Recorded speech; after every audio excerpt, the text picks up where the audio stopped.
The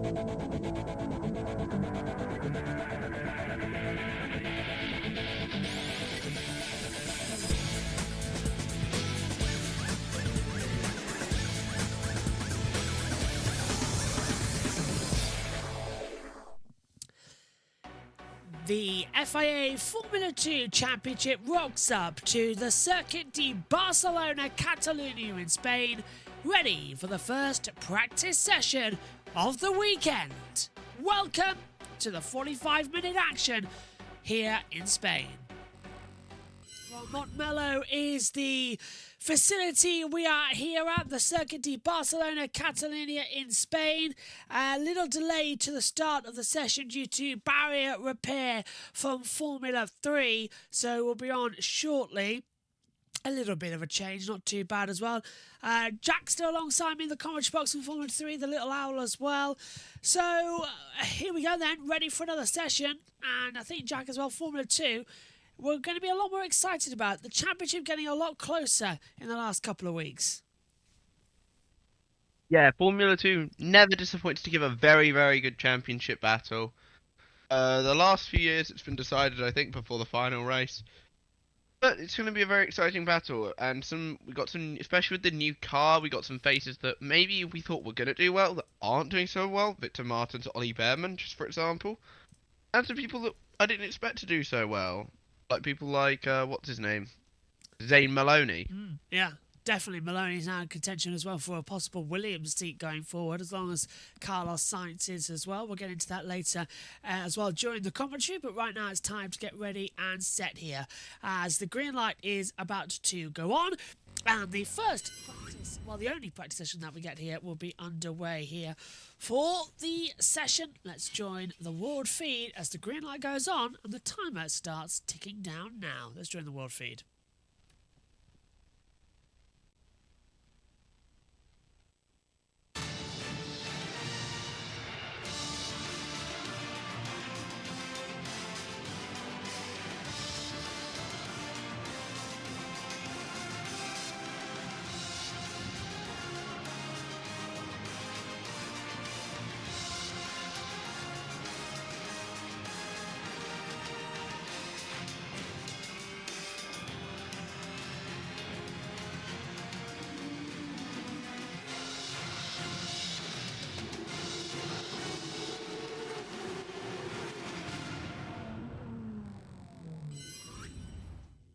The Circuit de Barcelona, Catalonia in Montmeló, Spain hosts round number 6 of the FIA Formula 2 Championship in 2024.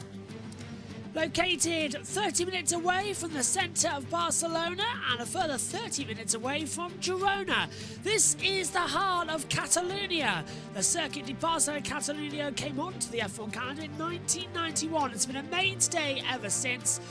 And 2 DRS zones around this circuit provide overtaking as an exciting challenge. The track, modified back to how it originally looked, gives us great racing once more.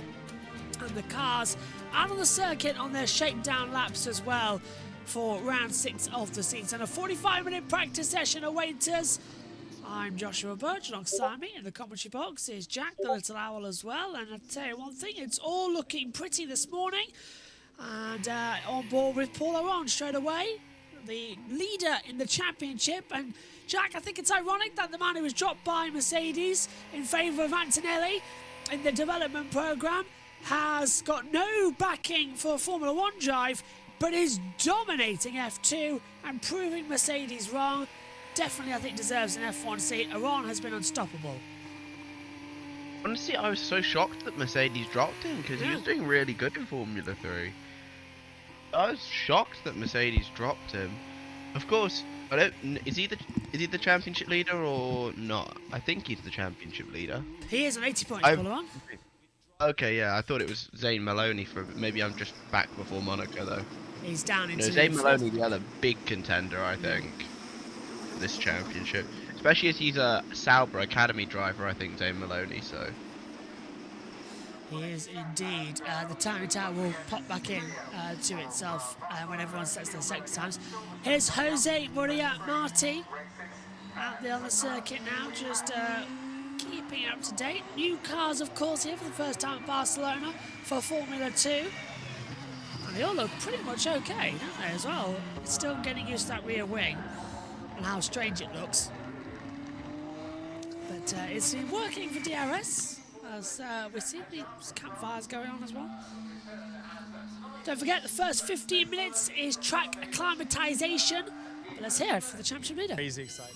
And It's as the well. home race. We get to do this once a year, and for me, it's my, like, I don't think I couldn't have a more home race than this. You know, I live 20 minutes out, live in Barcelona Center. Yesterday, I could have genuinely walked down to Plaza Catalunya to do the fan zone. So yeah, it just is home. So it feels different to anything else. Pepe Marti, happy memories for him. Yep, no Alex Jakes this weekend. Back to Chris McCarthy, of course, just in case you didn't know. I still don't know why that is the case. I think Alex needs a voice recovery after Le Mans. Don't blame him. He's still fighting illness, of course. So the circuit's still closing in. Let's check in then with our World Feed commentators. It's Chris McCarthy and Alex Brundle. He'll be feeling some confidence, won't he? Particularly after that event he had on the streets of Barcelona earlier with all the crowd there. Yeah, hometown for him, and also a home race for Campos as well. The machine he's behind the wheel of sits 12th in the championship.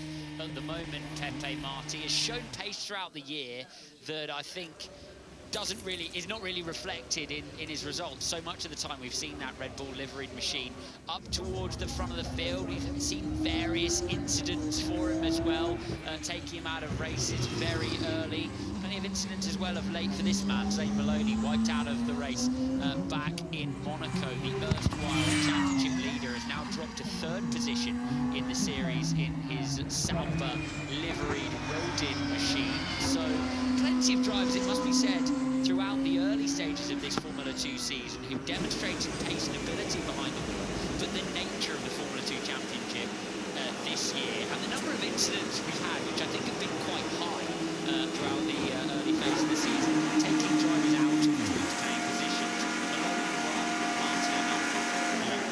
Doing well, as you talked about it at Monaco, Alex, just getting those points in now, knocking on the door of podiums. Then O'Sullivan with that win, Colapinto, Kushmini, Enzo Fittipaldi next along as we make our way down the start-finish straight here at Barcelona, and we ride on board with Taylor Barnard. And what a confidence boost for this driver last time out, getting AIX Racing onto the top step of the podium last time out, getting his first win in Formula 2.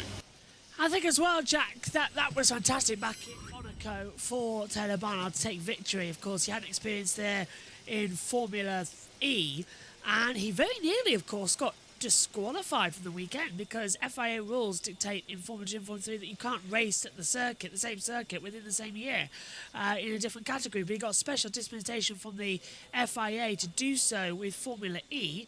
So he got lucky, but using that experience he learned in Formula E from Formula 2 and took victory there. It was fantastic on Sunday morning. But yeah, he is contracted as a McLaren reserve, so he technically had every right to deputise in that instance, in my personal opinion. He had every right to. Yeah, it's confusing, isn't it? It's a technicality that they Very got on. Yeah, confusing. because Behrman, for instance, debuted at Saudi Arabia, but had to step out of Formula 2 to do so because he wasn't allowed to do both because it's against the rules. But it's a different category as well. It's so confusing how we get it in, and so the lug nuts get tightened as well with the hand jack.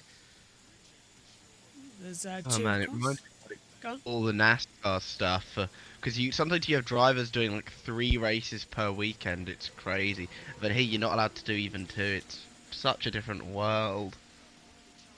Missed it. Yeah, well, I think it's better, to be fair. I still don't like the fact that NASCAR drivers take up the Xfinity and even the Truck Series, and it's like, yeah, but now you're taking away from the drivers who are up and coming, who now can't show their talent because you've decided to go play in that series as well. Don't like it.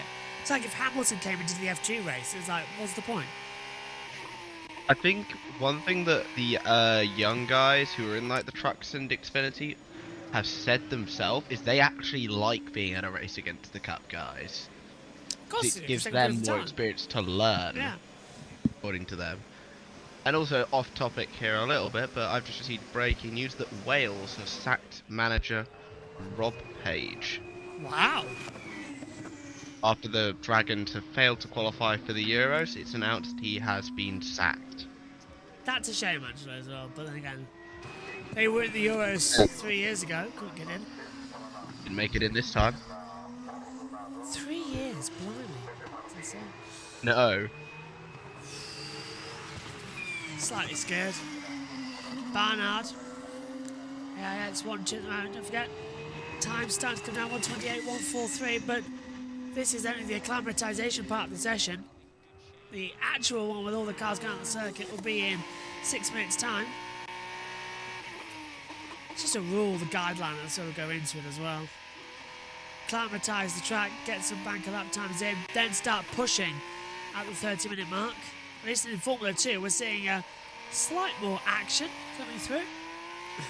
I just wonder when England would sack Gareth Southgate after as well, especially after last night. Blimey. What it will happen once we get knocked out of the round of 16. Yeah. Just watch. Let's listen to David Barnard. At the end of the day, it's just one weekend after another. Of course, it's a triple header, a bit more tiring for everybody, but it's still just another race weekend. That's how I'm approaching this weekend, of course. Red Bull Ring is next weekend, another circuit that we've not been to for a while, so it's going to be fun. And then I have my home race in Silverstone, which is going to be really nice to end off the triple header. So in terms of preparation, I just take it like another race weekend and, yeah, focus on one at a time. Austria, then Silverstone. That is the calendar next as well. A triple header for F3, F2 and F1. It'll be a double header for Porsche Super Cup. F1 Academy next joins up the calendar later on in the season as well. Come on to it, but Barnard's looking good. Yeah, last night was for England's squad. That was horrendous. And they're all in the wrong position. I don't know what Gareth Southgate was doing, whether the board flipped or something or other, but it was ridiculous. I just didn't understand it. I've got to give credit to Denmark for a second, because that goal was absolutely incredible. What a shot. I can never be mad when we concede a goal like that, but it just felt like, you know, there was nothing we were doing. Like, there just wasn't enough pressure. We were hanging back too much. Gotta press a team like Denmark. Make them make mistakes. The good thing is that we're against Slovenia coming up, who... no offense to Slovenia, but they are not exactly the most difficult side. They're great, don't get me wrong. Like, I'd put them on the same level as Serbia, maybe a little bit above. But, you know, we got to do better than this if we want to win the tournament. Because I think we're one of the favourites coming into this. Especially after being in the final last time, but I don't think we will.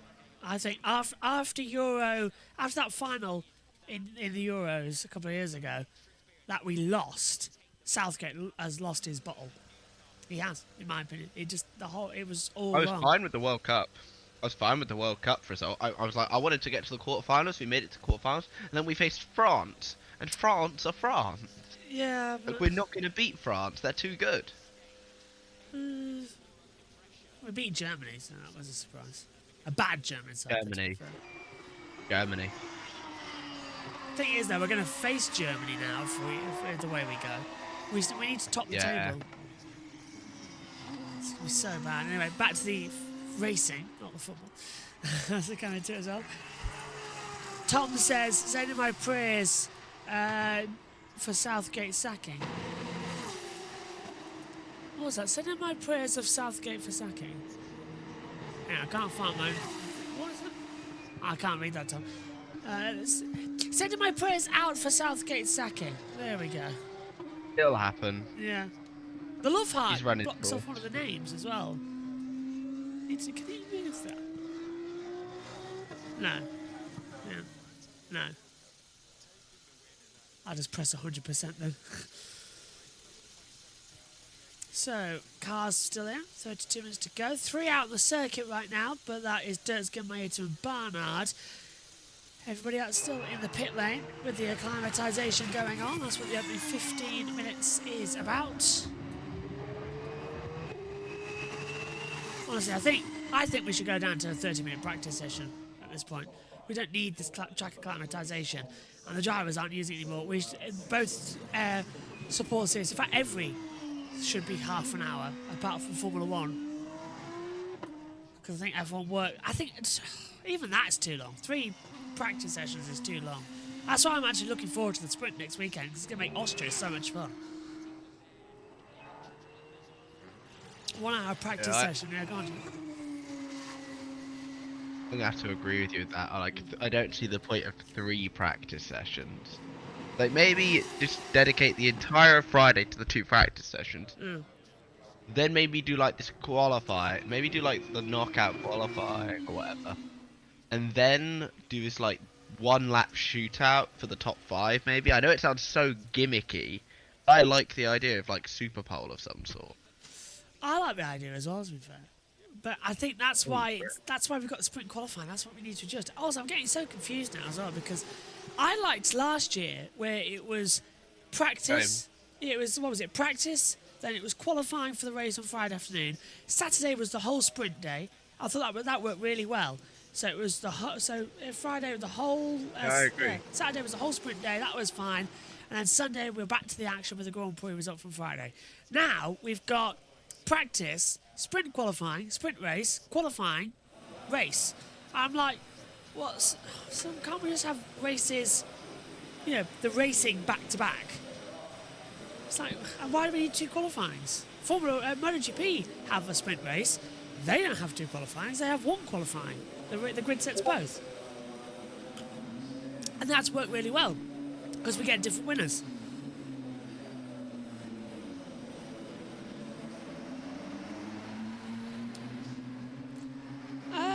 Okay, got a 3 message coming through, but that's about qualifying, so that must be about coming through later. Look at the heat haze now. Track temperature 36.7 degrees. Air temperature 25.2 degrees. Wind speed 0.9 meters per second. Track is dry. Humidity at 46%. And a toddler walking up the bank in there. I say it's about 3 years old. Walking up the side of the banking. There's the general admission tickets. By the way, if you're looking to come to a venue that has got the greatest general admission, Barcelona is definitely one of them. What you can do for a general admission ticket in Barcelona is fantastic, let me tell you. Even media passes are quite good as well, but you still need a GA ticket. And wearing the bibs. But honestly, I love this track so much. It's so good. I must admit though, Jack, before I went to the track, every time we used to come to Spain, I was like, oh, it's a Spanish Grand Prix, it's going to be a bit boring, there we go, it's not really going to be the great one. Went to the circuit in 2019, saw actually how hilly it is, how difficult it is, and how much of a great venue it is. I was like, oh wow, this is actually really good. Loved every second of it, and then ever since that I've been sort of championing this place because it is such a good track. MotoGP here is a classic. Formula 1, now they've sorted out that last sector. We have, last year everyone was complaining, do you remember, Jack? But it was a strategy Grand Prix. Me and Homer were in the box for it. It was fantastic. My head started a lap time delayed, but Good strategy race. yeah. And it's going to be even better on Sunday because there is a chance of rain coming in as well on board with Antonelli. So that rain could play a factor, similar to what it did in Canada. Like a good strategy race, you'll love Pocono for NASCAR. You'll absolutely love it. I can't wait to get back in the box. That is a strategy track. That's a strategy race and a half. I mean, last year's race was entertaining. I don't know if you watched it, but last year's race was I can't remember. interesting. Denny won because Denny Hamlin who won. Probably did watch it, I just can't remember. Which led to his quote when the fans booed him because he put Larson in the wall. Oh yeah. And he just went, because he went, you can boo my rock out here in 4 years, which I thought was hilarious. He's brilliant. He is. He's what the sport needs. He is. Yeah. Pocono is a great track. I agree. We've had tragedy there for IndyCar, yes, but that's because NASCAR's amazing. I always say we only had tragedy at that place because Ryan Hunter-Reay was there. That's it. He caused 2 of the 3 crashes. I mean, Sage Cowan having a puncture, hitting the wall, and the wing hitting Justin Wilson. That was That's just bad luck. yeah, that's bad luck. But Ryan Hunter-Reay crashing with Robert Wickens, Hunter-Reay's fault. Hunter-Reay Sartor going down, Hunter-Reay forcing Sartor to down low, that Sartor hits everybody, Hunter-Reay's fault. It's like, it's bonkers to me that they say any different. It really is. I really miss the big ovals that Indy used to race, and I really do. And don't get me wrong, I love the Indy 500. I wish we'd bring back like a big oval like Texas or maybe Michigan. I don't know, Kansas. We've got. It's still around, yeah. Auto Club. Nashville Super Speedway. We have got a Super Speedway end of the year in Nashville. That's going to be a lot of fun. Not really a super speedway though. Oh, it is a Super Speedway. In title, yes, but in track length, I only consider something a super speedway if it's over 2 miles long, and Nashville isn't, I don't think. What's its official register? I'd call it just an intermediate. I'd say it's an intermediate. I'll have a look. I'll have a look. Fairly that's it. flat. Yeah. Being in the championship lead, all it does is Follow it means on. that at the moment I have the most points, but you know, the Formula 2 champion is the guy who has the most points after 14 rounds, not after 5 rounds. So this position in a way has no meaning to me and doesn't change my approach. Like I said, I'm very happy to be back racing because I've missed it. Not the opposite, that you know, now I'm in the lead and I was afraid to come back and lose the lead. So I'm really only thinking forward. Like you said, it's only 2 points between me and Isaac, so it's basically nothing. We have a triple header coming up, a week break, and then a double header. So there's a lot to play for still. Yeah, you're right. It is an intermediate as well. From Paul around there, our championship league. 0.3. Yeah. So Nashville's actually next week. For everyone watching, I'll be in the box for that. Slightly regretting it because the last time I commentated on a Nashville race was 2022, and it rained. And me and Joe Samaniego, we were covering it that day. Right, basically what happened was we were covering for Matthew Owens, who was, I believe, sick that day. So I said, "Oh, I'll step in for you. I'll do it. I'll commentate on NASCAR race." Because I did a couple that year for him. So I was commentating with Joe Samaniego on USRN, and the race got red flagged at lap 135, and it had to be past 150 to be made official. So we were waiting around for 4.5 hours for the rain to stop and the track to dry out. We were on air for 8 hours. We had to leave NBC. We left NBC and joined USA on the TV pictures. So by the time I went into the commentary box at 9 p.m, I left the commentary box at 5 a.m.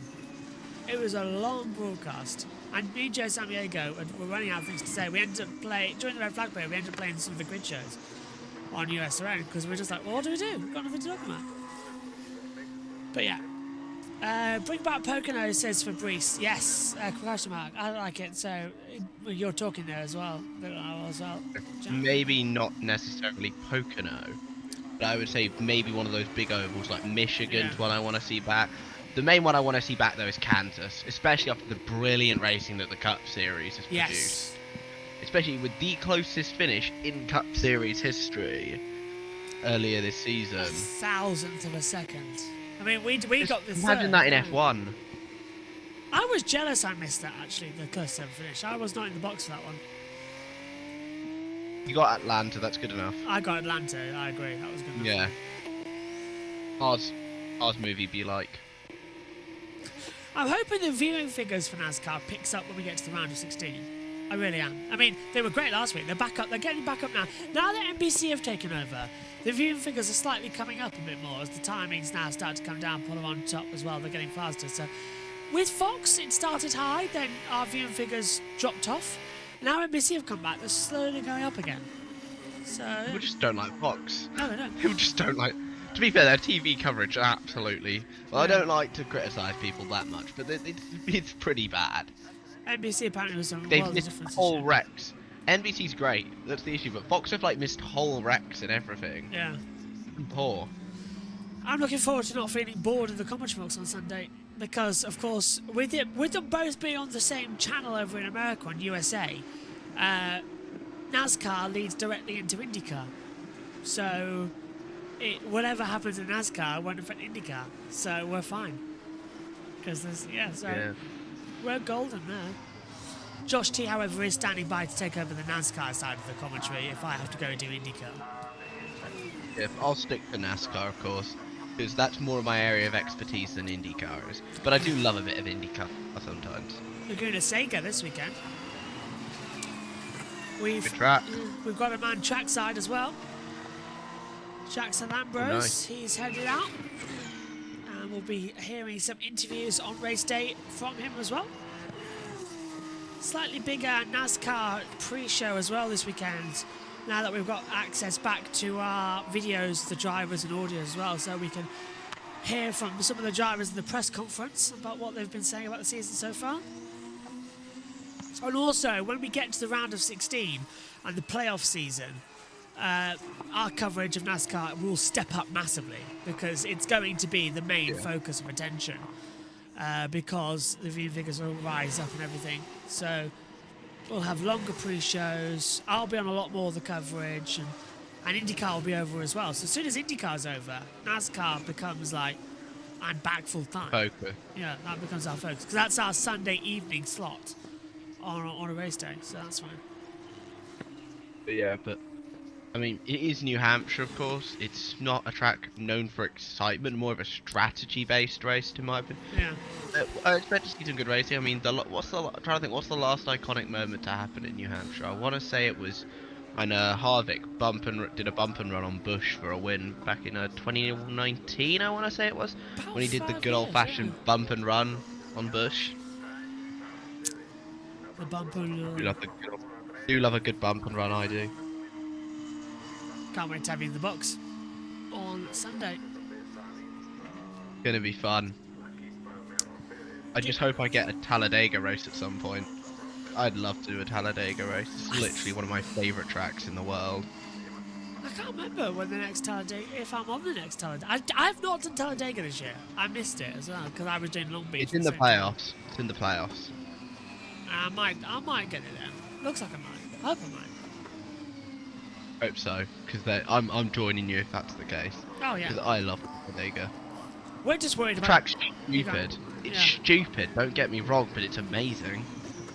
We're just worried about the Brickyard 400. It clashes with season finale of IndyCar, I believe, or something along. Oh, I'm going to be watching the Brickyard. No, hang on a minute. It clashes with Toronto. That's it. Brickyard clashes Toronto. And Toronto is one of our biggest races for IndyCar because it's on Peacock only. So next year, I don't know what it's going to be like with Fox, what our IndyCar viewing figures are going to be because they're all on cable. I'm going to say good luck. At least NASCAR viewers don't have to suffer much with Fox anymore. I mean, they've got like the first 10 races or something of the year, and then it goes to NBC and stuff. I believe it's 10 races for Fox, then it's 5 races for Amazon, 5 races for TNT, and then the remaining races for NBC. It's evenly split. I think it's 12. It's 12, 5, 5, 12, I think. That's the split. If I'm not mistaken. The Coca-Cola as well goes to Amazon Prime. Reckon that'll be international as well, or do you reckon that's just in the US? Just in the US. I hope it's international. I know. Oh, bro, like let me watch my NASCAR, man. Yeah, but whoever's got the international rights, like Sky want it back here as well as he. But in anything, I think NASCAR's going to end up on TNT Sports because TNT have now got it. So they'll have. Oh no, I agree. Yeah, they've got the things like right. We'll do it internationally then as well. So yeah. I have TNT Sports, so that helps. I'm just very. I hope we can see that. If they bar international viewers from watching it, then that's really bad. Like if it's America only, that's like shutting everything down. I just want to be able to watch my NASCAR, man. Like it's so hard to watch it over here. Oh, big lock up. It's on Viaplay. Yeah. Oh, that's. Bortoletto locking up, going straight on across the track at turn 1, 2 and 3. Gets back on the circuit, okay. Huge lockup actually, wow. Goes round the bollards, does the correct move. Yep. Don't get... Stewards won't be annoyed at him. I was about to say, yeah, that's the stewards not having a go at him later on in the session. Polo on still fastest, 126.922. Got a huge list of news and facts to get through. We've got half of the list to go through in practice 1, half the list in practice 2 with breaking news in Formula 1, and then practice 3 tomorrow. We'll go through what's happened so far on the weekend and talk about the stories. Qualifying speaks for itself, so does the race. People think there's never a plan to our commentaries. There are plans. We know what to do. I'm just looking forward to some rest. I'm not exactly resting tomorrow. I'm refereeing a under 12s friendly, so that's why I'm out. I think the team will be back as well tomorrow. The rest of them. Friday's actually getting really hard. It's like we need some Friday team. I mean, I'm currently available Fridays, so that helps. It does. It's So currently. Need some racing drivers as well to hop on and get through.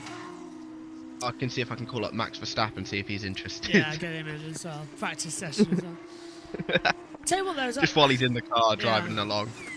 I want to turn the commentary slightly more into what I originally envisioned them as, where, if you remember, I don't know if you will, Jack, when BBC originally had the F1 contract back in 2009 to 2011. I won't remember that. Oh, right. They're well, even up to 2015. Well, actually, no, up until the end of 2012, because in 2013 onwards, the practice sessions became broadcast on BBC Two Live, not the Red Button. So the TV commentators would also commentate on 5 Live, and it all changed a little bit. But back in that original time, when we used to have the practice sessions on the Red Button, and it was with the BBC Radio 5 Live commentary team. So David Croft, Anthony Davidson, Maurice Hamilton, Ian Phillips, Holly Samos, then Natalie Pinkham as well, even Jenny Gow at one point. So that team sort of took us through Friday and Saturday morning. It was like we were with the 5 Live team at the start, and their style of commentary was always like a sit back, relax radio style, but talking about what happened. And they always had guests on to talk about the commentary, and that is what I want to take it back to when we're stuck in these practice sessions. So get more guests on, yeah. For my time, that is. Because during that period, I'd have been like, what's it, like 6, it was like 2011, so probably like about 6 years old, so. I feel old. But yeah, that's what it was, yeah. I feel old too, so to be fair. Yeah, I'm not even that old. Still remember watching. I still remember. I think that was a golden age of F1 television, 2009 to 2011. BBC had it back. Great team, great broadcasters. It was in a golden age then. Formula 1. It's in a golden age now, but it's in a different way. It's not quite the same. If I could go back, I would. Everyone says I bet. Yeah. It's not quite the same anymore. But I really enjoyed it. And I think as well, the overall action, that's what we want to do. So we'll see if we can get some more guests on to join some practice commentaries as well. And have a word with that. Definitely. I would love to get Maurice Hamilton on. I'm going to actually DM him. Let's shoot him a text message actually and say, do you want to come on for a session? This is what I like about the new age of social media. You can just DM people. I think I've got his number somewhere as well. Oh really? Wow. I've got so many people's numbers. I've just got to find them all. Literally, I don't have anyone like remotely famous as numbers. So. I've got Mark. I've even got Mark Blundell. Oh wow, he was a F1 driver, wasn't he? Yeah, and he was F1 driver, IndyCar winner as well, and of course ITV F1 pundit for a number of years. Now, wow. Now team owner in British Touring Cars and JBMotorsports. No, that's pretty cool actually. One of the strangest experiences I've had this year was talking with Steve Ryder. In fact, the whole ITV BTCC crew are so friendly. They really are. I felt adopted by them at the end of the weekend. They are so lovely. They sound it for sure. Whenever I've watched the British touring cars. Honestly, end of race one, we're at Donington, if you ever go, there's the stairs up to the media centre. There's a lovely view of the start line from the balcony. That's where I was commentating from. And end of race one, I was changing over from my headset to my handheld mic so I could do some interviews with the drivers. And it's quite a mess around because it was all in my backpack. So I had to take your backpack off, do all that, do it all back up again. There you go. We're changing that, so we've got a wireless mic for when we're trackside. Oh, nice. But I'm doing all that, and then Paul O'Neill's walking up. Paul O'Neill, remember, whose sister is Sporty Spice. Let's not forget. So we've got Paul O'Neill walking up the stairs to go to the commentary box to do the Ginetta race, and he's such a lovely guy. He recognised me. He recognised me as well because we've talked a couple of times on Twitter. I said, "Hiya." He said, "Hiya, Josh. How you doing? You alright?" He's like, "Yeah, I'm doing fine." Thanks, yeah. I was like, never met him in person, but the nicest guy on the planet. And later on in the day, we had a problem with technical wires, and I was on the phone saying, "All right, let's do this for IndyCar." And he came out of the commentary box and said, "Are you on the phone?" I said, "Yeah, I'm on the phone. Yeah, I'm just sorting everything out." He says, "Oh, cool." And he's such a lovely guy, honestly. He really is. And then Tim Harvey as well. They all sound lovely. They do sound lovely. Tim Harvey accidentally stepping on my foot as well.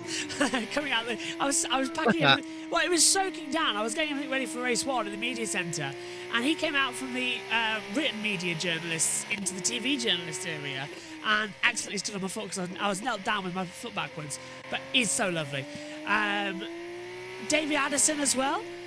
Lovely guy. Stopped to have a chat numerous times. Richard John Neal.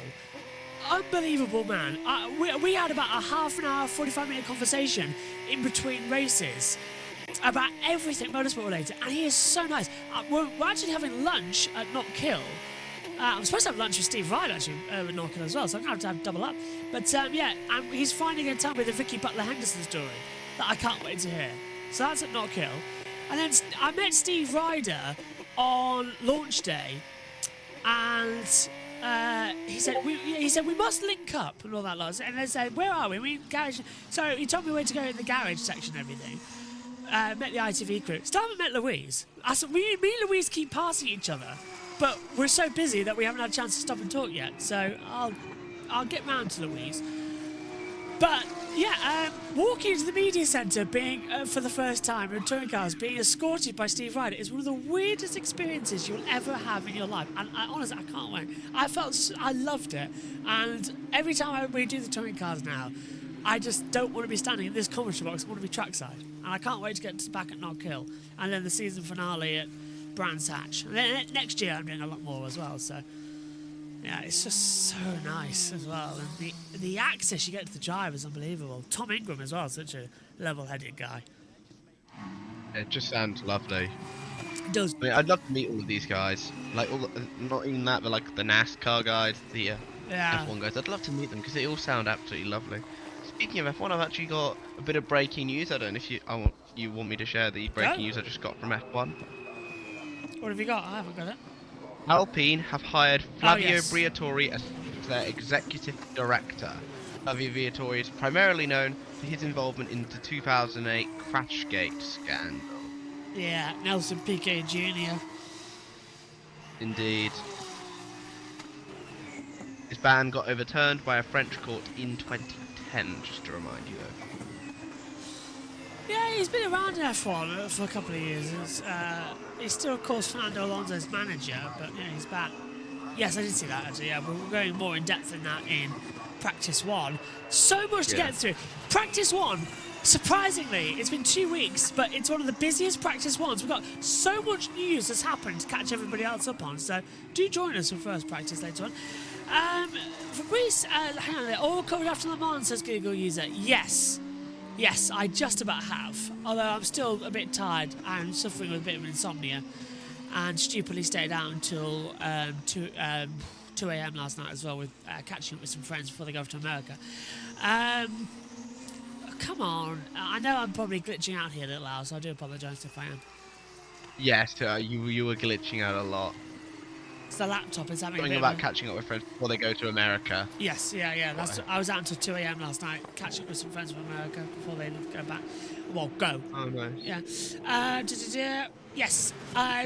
Prix says, I remember the red button team with Morris Hamilton. Yeah, so, yeah, the red button team with Morris Hamilton, that was fantastic. Morris led it was Jonathan Ledger. Well, actually, it was Simon Taylor from 1976 to 1996.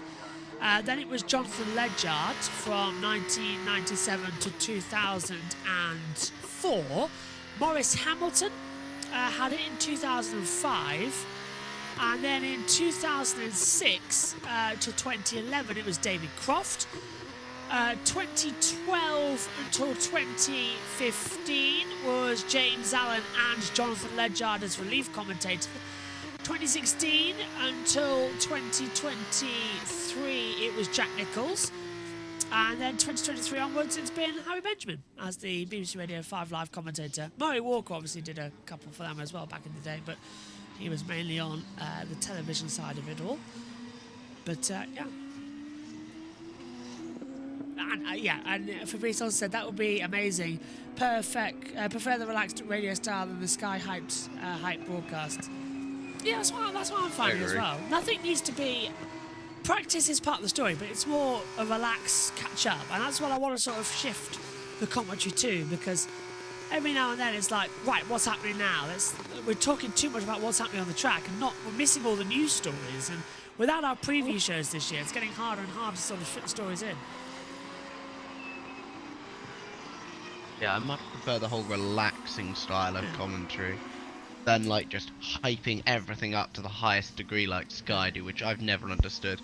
Like I can't hype something up when it's just not like that exciting, man. Yeah. I don't like. I just want to say it how it is. And also, Google user says in the chat, don't forget next weekend it's the 24 hours of Spa in the GT3. Yeah, that's going to be a very interesting challenge for the drivers as well. We would cover it, but there's so much on next weekend we can't. And also says, have you recovered after Le Mans? Just about, yeah. Oh, hang on a minute. Yeah, just about. I am actually going to sit down there. Well, hopefully as well, we're getting another camera in as well, so we can have 2 webcams sorted out soon. So that when I do sit down, all I have to do is press a button and it changes to camera 2. But, yeah, it's one of those days. Cool. It's going to be one of those weekends, actually, as well, which seems simple on paper, but is actually really complicated, because Josh T is taking the second race of the touring cars at Alton Park, while I do Formula 1. So I'm on race 1 and 3 again, with JT taking race 2.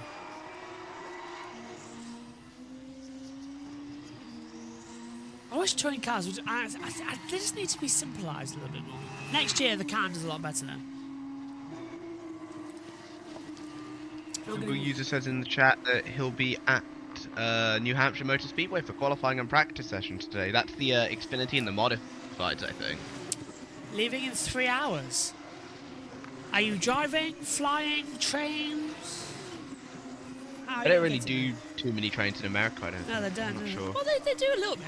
They've got rail lines. They do a little bit, but it's not like the London Underground. We literally rely on trains. Like I was on trains so much over the last year, going to all the football matches. So it's how I get around the country at the moment. Trains for touring cars. I love getting trains. I don't know if it's about you, but I do. I just prefer the train to any other form of transport. It's weird. I've noticed if I'm going to a location, I've always got music in my ears as well, listening to it as well, watching all day. But I've noticed when I went down for Donington, if I'm coming back from somewhere, I just sit in the silence of the train, just looking out the window, and sort of, it's like I'm mentally processing what I've had over the weekend. It's really bizarre. It's like twice. I use the music that I listen to just to like have like a background thing, because I can't really sit in silence. Well, I didn't think I could either. Yeah, but I like the music, and sometimes I do like to sit in the quiet and just, take it all in. Like Yeah. on the way back from download this last weekend, I was That you just did? taking it all. And I was like, Yeah. that was like some of the best. That was like the best weekend of my life, man. Like, damn. It is good. That was a lot of. Music festivals are good. Yeah, biggest metal festival in the UK. Loved every moment of it. Apart from the thunderstorm that happened midway Yeah. through, which there's this band called Baby Metal performing. They're like this mix of J-pop and like death metal sort of thing. And lightning apparently struck the stage, so they had to like actually stop the show. So yeah, everyone was okay, but it struck the top of the stage, and they had to stop for like 20 minutes. Meant that unfortunately Slaughter to Prevail got there, who I was gonna go see. Yeah. Had their set shortened a little bit. They're like this Russian deathcore band. They're quite good. You'll get educated on metal with me around, because I love that stuff. Google user says, same, I just let my ears ring in silence. Yeah, that's what I do. I don't know. I had ringing in my ears after the festival, I'll say that. Yeah, you need one of those. I always, Wow. if I go into that, I always take earplugs. Although I don't take earplugs for racetracks. Then I've got a headset, so that's different. They sort of deafen themselves. But yeah, honestly, weirdest thing coming back from racing recently. I've just sort of, if I'm on the train back, I just sort of sit in silence. Actually, on the bus there and back, I'm sort of sat in silence as well. Just sort of looking out the window, just waiting. It's weird how I travel, actually. Because it's sort of like if I'm on the train down somewhere, I've got music on. But if I'm on the bus or car, I'm heading to the track. I'm sort of like right. Let's think about what you're gonna do today. And then on the way back, it's just like, oh, it's all done. It's like gonna sit on the train on the way home. I'm just exhausted on the journey back on the Monday. Yeah, I get you. Still, I do love getting the trains, like long distance trains. The long distance trains I've taken. I'm trying to think what's the furthest I think I've ever been on a train. I want to say is to Brighton. Yeah. And all I can say is I love Thameslink trains. They're so good.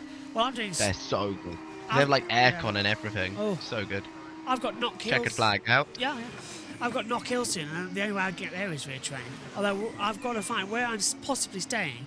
I need to get a taxi there and back from the track, which will be 37 minutes in a taxi. But otherwise, it's a 2.5 hour bus train with an hour walk to the other end. It's like I'm not really doing that. So yeah, taxis or Ubers, or to cover Knock Hill, which I've been reliably informed doesn't have the best phone signal, but does have phone signal. So that'll do me. Well, it'll be like download then, because Donington doesn't have the best phone signal. Well, here's the thing. Donington has amazing signal, but in the centre of the circuit, it doesn't. Because it's got a dip. That's why. Yeah. That's why my signal just wasn't very good. Because I was stood in the centre. Yeah, it's no good in the centre. It just dies. But on the circuit itself, it's fine. And I think that's something to do with the planes and all that. It's like the magnets sort of Probably, yeah, 'cause converge it's there. right near East Midlands Airport. Yeah, so it's like the magnets converge in that area, in the centre of the circuit and everything. But yeah, it's a really weird circuit, Donington. Worst one I I've love ever. standing up though. Worst circuit I've ever been to for phone signal, however, Silverstone. Ooh. Not great when you get towards Cops, it just goes. Antonelli coming out turn 13 into 14. Oh, rear steps out. Oh, he's in the gravel. Oh, we didn't see that. Oh, no, that's the first time I've seen it on the replay. Just getting snapped up. Looking out to hit the barrier there. Similar mistake we've seen in the F3 and F1 Academy this morning as well.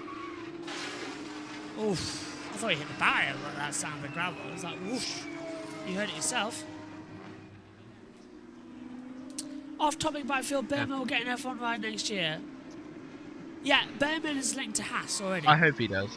From what I'm hearing, Berman signed with Haas already to replace Hulkenberg, who's leaving.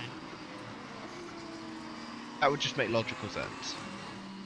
Why they're keeping Kevin Magnussen in, though, I don't know. Do we know that? Second? Sonoda? Do we know that? Yeah, there's no contract line yet. Apparently they're keeping Magnussen. Not sure why, but Well, they're keeping Lance Stroll as well. then again, Lance Stroll he's in the sport for the same reason like a lot of these younger NASCAR guys are in there. Like, no offense to them because they clearly have talent, but like people like Austin Cindric, what's the other guy's name? Ty Gibbs. Ty Gibbs, who's in the 45. Yeah. He's the whole "thank you, Grandpa" chant and everything. New circuit People don't like Ty Gibbs. That grandstand's new as well, isn't it? Okay, anyway, here's the results.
Roman Stanek 21st, Taylor Barnard in 22nd, Alex.